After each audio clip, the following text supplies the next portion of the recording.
Salah satu acara yang dimaksudkan untuk memperlihatkan kekhasan NU dalam memasuki abad kedua ini adalah dalam bidang teknologi.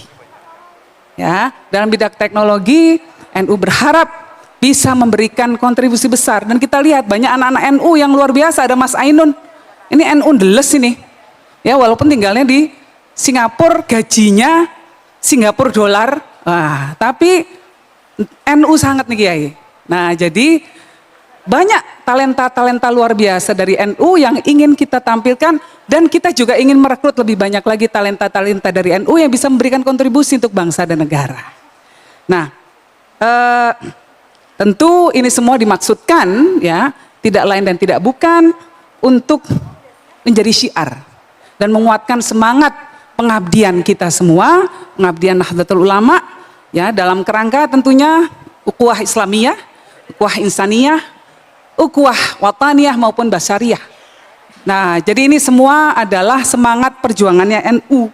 Nah, tentu orang bertanya, kenapa kok teknologi? NU itu biasanya sarungan, terus bagian, kok sekarang malah ngomong teknologi? Karena teknologi ini adalah salah satu faktor besar dalam kehidupan manusia, dan Islam sendiri tidak asing dengan teknologi.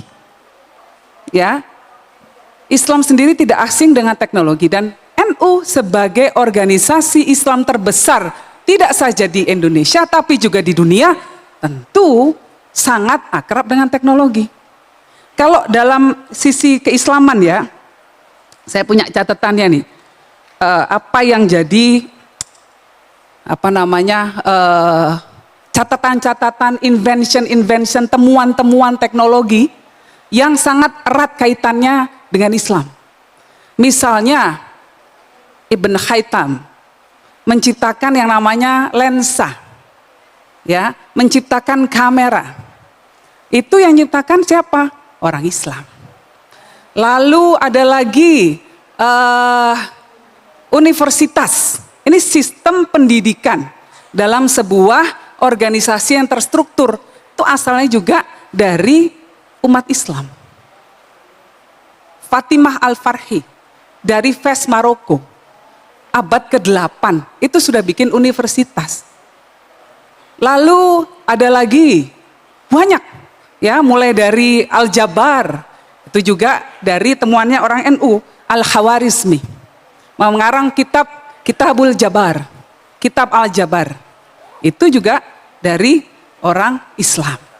Nah, tadi sama Yai Marzuki bisik-bisik soal perkara-perkara riyadohan untuk menjaga keutuhan umat manusia, terutama umat Indonesia.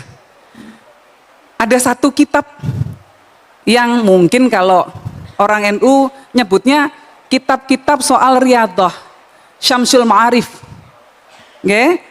karya Syekh Ahmad Al-Buni. Nah, orang banyak nyebut ini soal riyadoh, bahkan ada yang nyebut ini kitab perdukunan malah. Sanes, ternyata itu kitab sains. Kenapa?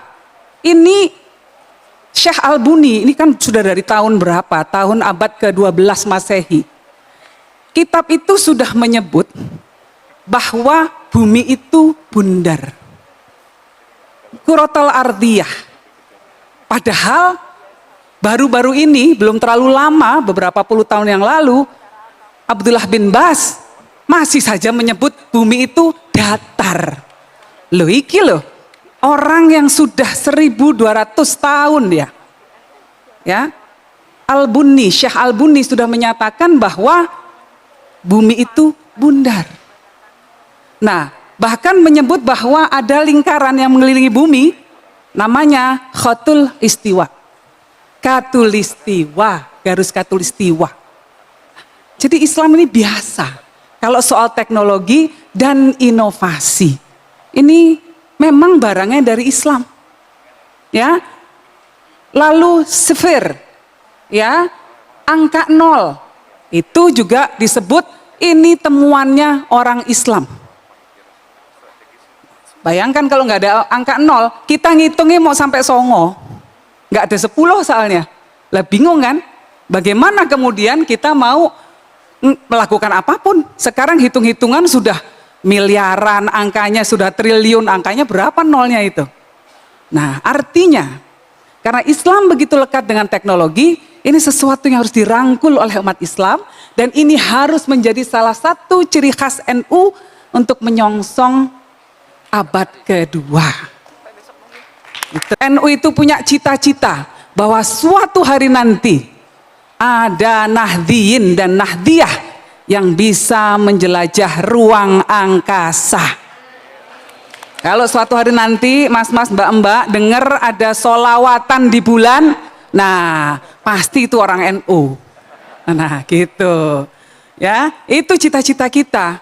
Ini cita-cita yang realistis, sangat realistis.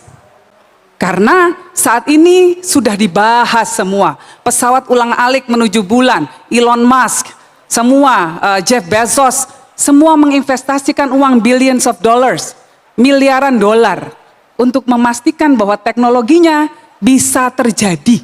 Manusia bisa mengirim lagi, kita bisa mengirim lagi manusia-manusia keluar angkasa, ke Mars, ke bulan. Nanti ya Marzuki, di sana nanti kita sekarang pabrik-pabrik masih di bumi. Nanti cita-citanya suatu hari supaya buminya ini lebih bersih. Nggak ada asap-asap kotoran dari pabrik, pabriknya di bulan saja. Atau di Mars saja. Jadi buminya lebih hijau. Ini cita-cita yang saya rasa mungkin ya Marzuki udah nggak ada. Gus saya nggak ada. Saya nggak ada. Tapi cucu kita nanti yang melanjutkan. Minimal dalam acara menuju abad kedua Nahdlatul Ulama, kita sudah mencanangkan bahwa Nahdliyin dan Nahdliyah nantinya akan melanglang buana di luar angkasa.